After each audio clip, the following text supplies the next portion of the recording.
கிறிஸ்தேசுக்குள் மிக அதிகமாக நேசிக்கப்பட்ட உடன் விசுவாச குடும்பங்களே, உங்கள் யாவரையும் இறைமைந்தன் இயேசுவின் நாமத்தில் மீண்டுமாக இந்த காலை நேரத்தில் உங்களை இயேசுவின் திருநாமத்தில் நான் சந்திக்கிறேன், வாழ்த்துகிறேன். இந்த காலை நேர தியானத்தை நாம் ஆரம்பிக்கலாம். நமது ஆரம்பம் பிதா, குமாரன், பரிசுத்தாவியின் திரியேக நாமத்தில் உள்ளது. ஆமேன். ஜெபம் செய்வோம்.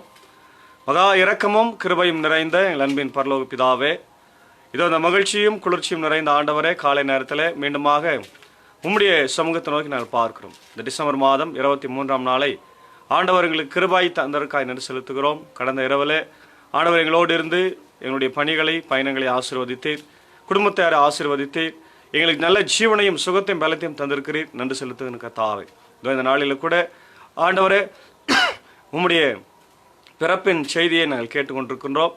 உம்முடைய செய்தியை நாங்கள் கேட்டு ஆண்டவர் நீர் பிறந்த நோக்கத்தை உண்மையாய் ஆழமாய் புரிந்து கொண்டு அதன்படி இந்த உலகத்தில் சாட்சியாய் ஜீவிக்க கர்த்தர் கிருபை தாரும். அடியனை மறைத்து நீர் பேசும். அடியனோடு இணைந்து ஊழியத்தில் இருக்கின்றவர்களையும் அடியன் பணியாற்றுகிற திருச்சபையையும் ஆண்டவரே இந்த காணொலி மூலமாய் உலகமெங்கும் இருந்து அனுதினமும் பார்த்து கேட்டு ஆசீர்வதிக்கப்படுகிற எல்லாரையும் என் தேவன் ஆசீர்வதி. இறைமைந்தன் இயேசுவின் மூலம் ஜெபிக்கிறோம் நல்ல பிதாவே, ஆமேன். ஆண்டவராக இயேசு கிறிஸ்துவுக்குள் மிக அதிகமாக நேசிக்கப்படுகின்ற உடன் விசுவாச குடும்பங்களே, மீண்டுமாக இந்த மகிழ்ச்சி நிறைந்த காலை நேரத்தில் ஆண்டவருடைய சமூகத்தில் இருந்து உங்களை நான் ஆசீர்வதிக்கிறேன். இந்த நாளிலும் நாம் வாசித்து தியானிக்கும்படியாய் தெரிந்து கொண்ட கடவுளுடைய வார்த்தை, அது அப்போஸ்தலனாகிய பவுல் கலாத்திய சபைக்கு எழுதிய நிருபம் 4ஆம் அதிகாரம் 4ஆம் வசனம். கலாத்தியர் 4:4.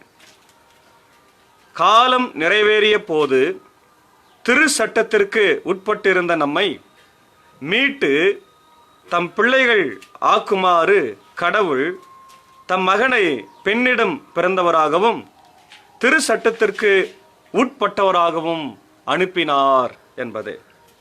அன்பான ஆண்டவருடைய பிள்ளைகளே, இங்கே காலம் நிறைவேறிய போது என்கின்ற ஒரு அழகான வார்த்தையை பவுல் பயன்படுத்துகிறார். பிரியமானவர்களே, பிரசங்கி பகுதியில் பழைய ஏற்பாட்டில் நாம் பார்க்கிறோம், எல்லாத்துக்கும் ஒரு காலம் உண்டு.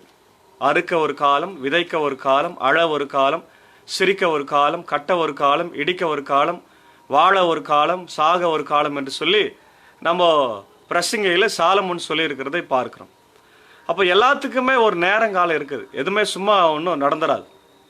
ஒரு வீடு கட்டணும்னு சொன்னால் கூட நம்ம ஒரு திட்டத்தை தீட்ட வேண்டும். ஒரு இன்ஜினியரை பார்க்கணும், இடத்த வாங்கணும், திட்டத்தை தீட்டணும், அதற்கான பணத்தை நாம் தயார் செய்ய வேண்டும், அதற்கான வழிமுறைகள் இருக்கிறது, அரசாங்கத்தில் ஒப்புதல் வாங்க வேண்டும், இன்ஜினியரை பார்த்து கூலி ஆளுகளை பேச வேண்டும், கூலி பேச வேண்டும், இந்த மாதிரி நிறைய ப்ராசஸ் இருக்குது.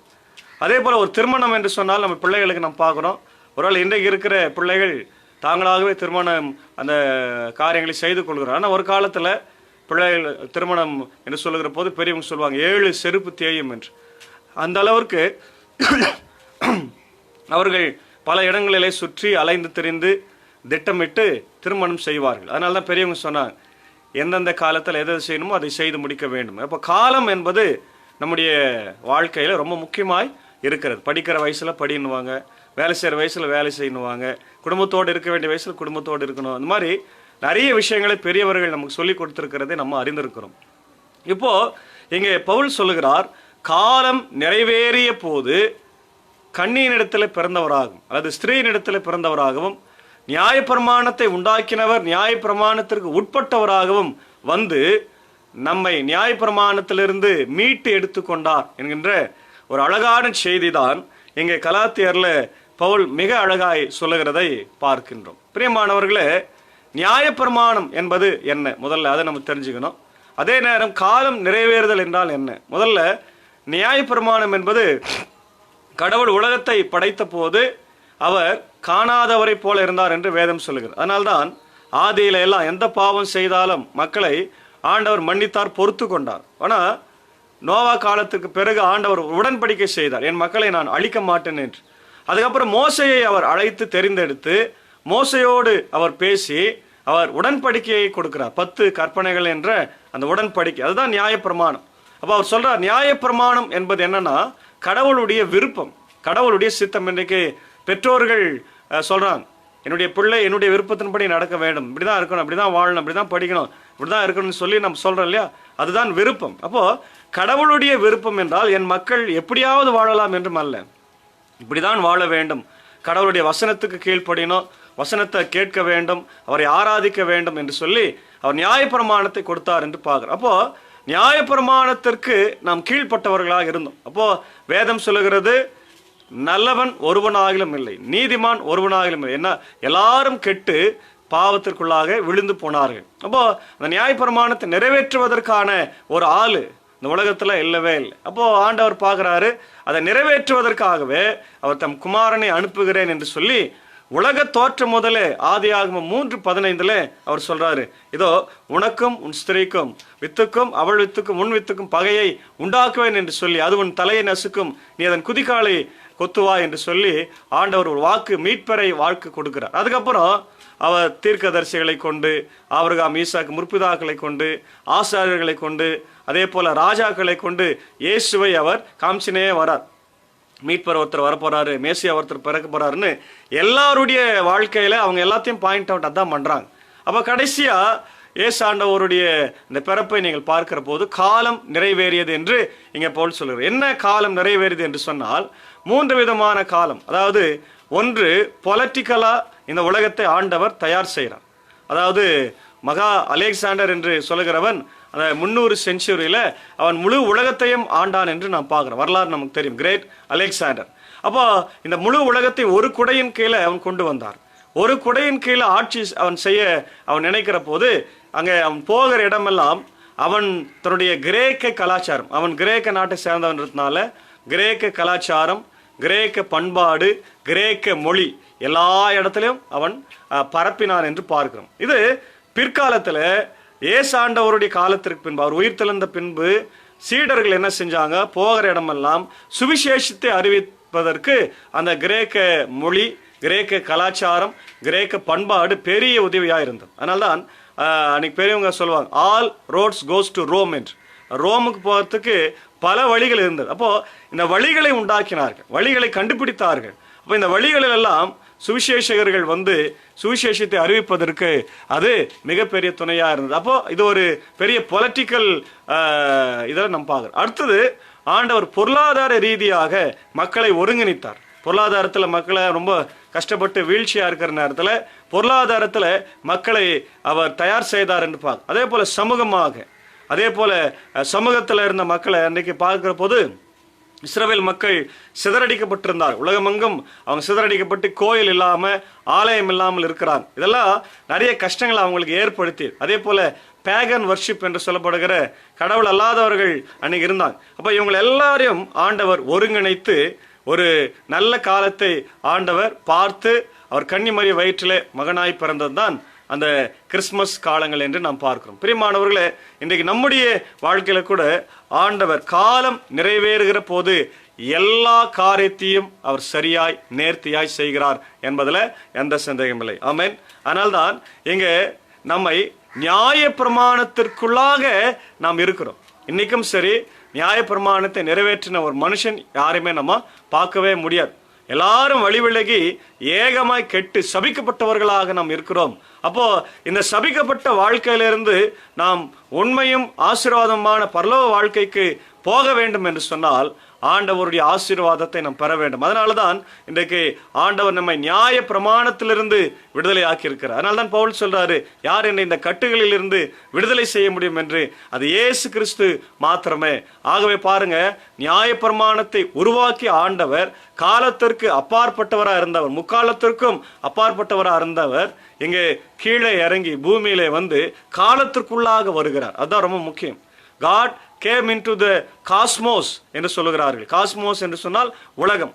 God came into the history, human history, மனிதனுடைய வரலாற்றில் அவர் வந்து பிறக்கிறவராக இல்லையா, வரலாற்றை உருவாக்கியவர், வரலாற்றுக்கு அப்பாற்பட்டவர். அவர் காஸ்மோஸ் ஆகிய இந்த உலகத்தில் இருந்து இறங்கி வந்து உள்ளே வந்து வரலாற்றில் பிறந்தவராக மனிதனை மீட்கும்படியாக வருகிறார். அதனால்தான் பவுல் சொல்றார் தீமோத்தேயுல 1:15 பாவிகளை ரட்சிக்கவே கிறிஸ்து இயேசு உலகத்தில் வந்தார் என்று. அப்போ நியாயப்பிரமாணத்துக்கு கீழ்ப்பட்டிருந்த நம்மை, இந்த நியாயப்பிரமாணம் நம்மளை பார்க்கும் போதெல்லாம் நீ குற்றவாளி குற்றவாளி குற்றவாளி என்ற குற்ற உணர்வை ஏற்படுத்தி கொண்டிருந்த நம்மை ஆண்டவராக இயேசு கிறிஸ்து அவர் இந்த உலகத்திலே பிறந்து நியாயப்பிரமாணத்தை முழுமையாக நிறைவேற்றி நமக்காக பாடுபட்டு சிலுவையிலே அறையுண்டு மரித்து உயிர்த்தெழுந்து நியாயப்பிரமாணத்தை நிறைவேற்றினவராக இன்றைக்கு காலம் நிறைவேறிய போது ஆண்டவர் நம்மிடத்தில் அவர் பிறந்தவராக இருக்கிறார். பிரியமானவர்களே, இன்றைக்கு நாமும் கூட கடவுளுடைய பிள்ளைகளாக காலம் நிறைவேறிய போது அவருடைய ஆசீர்வாதத்தை நாம் பெற்றுக்கொண்டவர்களாக இருக்கிறோம். அதனால்தான் இங்க வேதத்தில் நிறைய அவருடைய அந்த வாக்களிக்கப்பட்ட மீட்பரை நாம் பார்க்கிறோம். எபிரேயர் 1:1, எபிரேயர் 5:12, கொலோசியர் 2:8, கொலோசியர் 2:20, கலாத்தியர் 5:1, கலாத்தியர் 4:9 இதெல்லாம் நாம் பார்க்கிற போது ஆண்டவர் தம் குமாரனை அவர் காலம் நிறைவேறிய போது அனுப்புகிறார் என்று நாம் பார்க்கிறோம். யோவான் 6:38, யோவான் 7:29 நாம் பார்க்கிறோம். அப்போ ஏற்கனவே நான் சொன்னேன், ஆண்டவர் பொலிட்டிக்கலாக இந்த உலகத்தை ப்ரிப்பேர் பண்ணாரு. Greek culture, Greek language, great Alexander வழியா பேக்ஸ் ரொமானா என்று சொல்லப்படுகிற peace in Rome, all roads leads to Rome, it is used for evangelism. சுவிசேஷம் அறிவிப்பதற்காக அங்கே ரோடுகள் எல்லாம் சாலைகள் எல்லாம் பயன்படுத்தப்பட்டதை பார்க்கிறோம். 586 BC ஜீவிஷ் டிஸ்பேஷன் என்று சொல்லப்படுகிற யூதர்கள் சிதறடிக்கப்பட்டார்கள். நேபுகாத்நேச்சர் வந்து ஆலயத்தை அவர் கொள்ளையடித்து அவங்க சிதறடித்த அதுபோல அவர்கள் மக்கள் எல்லாம் திரும்ப மீண்டும் கொண்டு வரப்படுகிறார்கள். அதனால ஆண்டவர் இங்கே இயேசுவின் இடத்துல அந்த முழு பொறுப்பை தந்து மக்களை நிறைவேற்றும்படியாக அனுப்புகிறார். மாத்திரமல்ல, மரியாதை இடத்திலே பிறந்தவர் என்பதை பார்க்கிறோம். ஸ்திரீ பெண் ஏற்கனவே ஆதியாகமம் 3:15 சொல்லப்பட்ட வாக்கு இங்க நிறைவேறப்படுகிறது. ஏசாயா 7:14 வாசிக்கிறதோ, ஒரு கன்னிகை கர்ப்பவதியாகி ஒரு குமாரனை பெறுவாள், அவருக்கு இம்மானுவேல் என்று பெயரிடுவார்கள் என்று சொல்லி ஒரு பெண்ணிடத்தில் பிறக்க போகிறது சொல்ல லூக்கா 1:31 அது நிறைவேறுகிறது. அப்போ நியாயப்பிரமாணத்திற்கு இன்றைக்கு நாம் கீழ்ப்பட்டவர்களாக இருக்கிறோம், அதே நேரத்தில் நியாயப்பிரமாணத்திலிருந்து விடுதலையாக்கப்பட்டிருக்கிறோம் என்பதை நாம் யாரும் மறந்து போகக்கூடாது. ரோமர் 8:3-4 நம்ம அதான் வாசிக்கிறோம். அவர் நியாயப்பிரமாணத்தை நிறைவேற்றி நம்மை பரிசுத்தப்படுத்தி அவருடைய பிள்ளைகளாக மாற்றி இருக்கிறார். யோவான் 1:12 வாசிக்கிறோம், யாரெல்லாம் அவரை விசுவாசிக்கிறார்களோ அவர்களுக்கெல்லாம் தம் பிள்ளைகள் ஆகும்படி முழு அதிகாரத்தை அவர்களுக்கு கொடுத்தார். இன்னைக்கு நம்முடைய வாழ்க்கையிலே ஆண்டவர் ஒளியேற்றி கொண்டிருக்கிறார். உலகை படைத்த ஆண்டவர் பாவம் என்ன இருளில் இருந்து நம்மை மீட்டு நமக்கு புது வாழ்வை தருகிறார். ஆகவே ஒளியாய் வந்த இறைவன் நம்மோடு கூட வாழ்ந்து கொண்டிருக்கிறார் என்பதில் சந்தேகமில்லை. காலம் நிறைவேறிய போது அவர் நம்மிடத்தில் பிறந்தவராக, ஸ்திரீனிடத்தில் பிறந்தவராக வந்து நியாயப்பிரமாணத்திற்கு கீழ்ப்பட்டிருந்த நம்மை ஆண்டவர் மீட்டு எடுத்து நமக்கு நியாயப்பிரமாணத்திலிருந்து விடுதலை தந்திருக்கிறார். ஆகவே பிரியமானவர்களே, இந்த கிறிஸ்துமஸ் காலத்தில் நாம் மிகுந்த மகிழ்ச்சியோடு இந்த பண்டிகைகளை கொண்டாடுவோம். கர்த்தர் தாமே இந்த திருவசனத்தை இந்த நாளிலே நம்மை ஆசீர்வதித்து வழிநடத்தி காப்பாராக. ஆமென். எல்லா புத்திக்கும் மேலான தெய்வீக சமாதானம் இருதயத்தின் சிந்தனைகளை இயேசு கிறிஸ்துக்குள் காத்துக்கொள்வதாக. ஆமென். ஜெபம் செய்வோம். துதிகளின் மத்தியிலே மகிமையோடு வீற்றிருக்கிற எங்கள் நல்ல ஆண்டவரே, எங்கள் ராஜாதி ராஜாவே, கர்த்தாதி கர்த்தாவே, இதோ இந்த மனமகிழ்ச்சியும் குளிர்ச்சியும் நிறைந்த கர்த்தாவே, டிசம்பர் மாதம் ஆண்டவரை 23ஆம் நாளுக்காய் நன்றி செலுத்துகிறோம். இந்த நாளிலும் கூட ஆண்டவரை காலம் நிறைவேறிய பொழுது ஆண்டவராக இயேசு கிறிஸ்து வாக்களிக்கப்பட்ட மீட்பராக ஏற்கனவே ஸ்திரீனிடத்தில் பிறந்தவராகவும் ஆண்டவர் இந்த ஸ்திரீ கன்னியாகவும் இருக்க வேண்டும் என்று சொல்லி ஆண்டவர் ஏசாயா 7:14 வாக்குறுத்திருக்கிற ஆண்டவர் எங்களுக்கு காஸ்மோஸில் இந்த உலகத்தில் ஆண்டவரை பிறக்க வைத்தீரே. ஆண்டவரை மனித வரலாற்றுக்குள்ளாக அவரை கொண்டு வந்து மனிதர்களாக எங்களை மீட்கும்படியாக அவரை ஆண்டவரை குழந்தையை அனுப்பினரே, நன்றி செலுத்துகிறோம். இந்த கிறிஸ்துமஸ் காலத்தில் உங்களுடைய மனித அவதாரத்தை குறித்து நாங்கள் போற்றி புகழ்ந்து நன்றி செலுத்துவோம். அந்த நற்செய்தியை இருளில் இருக்கிற மக்களுக்கெல்லாம் அறிவித்து வாழ ஆண்டவர் நியாயப்பிரமாணத்தினாலே பாவத்தினாலே கட்டுண்டிருக்கிறவர்களை நீ விடுதலையாக்கப்பட்டிருக்கிறாய், நீ இனி பாவி அல்ல, கடவுள் உன்னை மீட்டிருக்கிறார், உன்னை ரட்சித்திருக்கிறார் என்ற நற்செய்தியை நாங்கள் சொல்லி எங்கள் வாழ்க்கையில் அறிவிக்கும்படியாய் கிருபைத்தார். இந்த நாளில் கூட ஆண்டவரை இந்த காணொளி மூலமாக இந்த கடவுளுடைய வார்த்தையை பார்த்து கேட்டுக்கொண்டிருக்கிற உலகத்தில் இருக்கிற எல்லா மக்களையும் என்றவன் ஆசீர்வதியும். உலக மூலைகளில் இருக்கின்ற எல்லா மக்களையும் ஆசீர்வதியும். குறிப்பாக அடியேன் பணியாற்றி கொண்டிருக்கிற வேலூர் கிறிஸ்துலுத்திரன் திருச்சபையின் குடும்பங்களை பொறுப்பாளர்களை ஆசீர்வதியும். அடியனோடு இணைந்து உழைத்து கொண்டிருக்கிற என்னுடைய ஆண்டவரை மரியாதைக்குரிய அன்பரசன் சாருக்காக, அக்காவுக்காக, பிள்ளைகளுக்காக, ஆனந்தராஜ் அண்ணனுக்காக, அவருடைய குடும்பத்திற்காக, பிள்ளைகளுக்காக, கோயில் பிள்ளை ராஜனுக்கு அவருடைய குடும்பத்திற்காக நான் ஜெபிக்கிறோம்.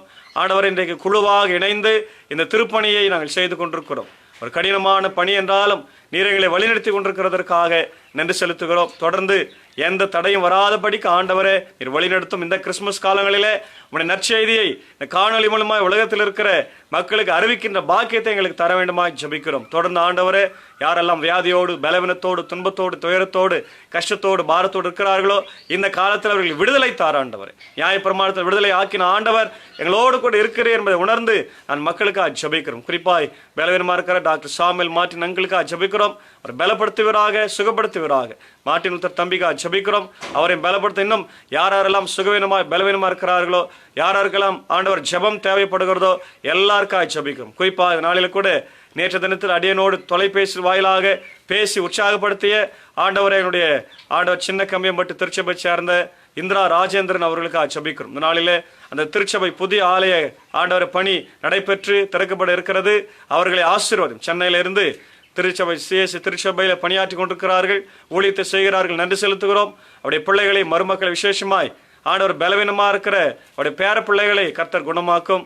சீக்கிரமாக சுகம் பெற்று வீட்டிற்கு வந்து முடிய ஆண்டவரே பிள்ளைகளோடு கிறிஸ்துமஸ் மற்றும் ஆண்டவர் புத்தாண்டை அவர்கள் கொண்டாடும்படியாக கர்த்தர் கிருபை தார். அடியனை உற்சாகப்படுத்தி வருவதற்காக அவளை ஸ்தோத்திரிக்கிறோம். ஆண்டவரே இதோ அவளை வாழ்த்துகிறோம். நீரும் ஆண்டவர் வாழ்த்தி ஆசீர்வதியும், அவர்களை பலப்படுத்தும்.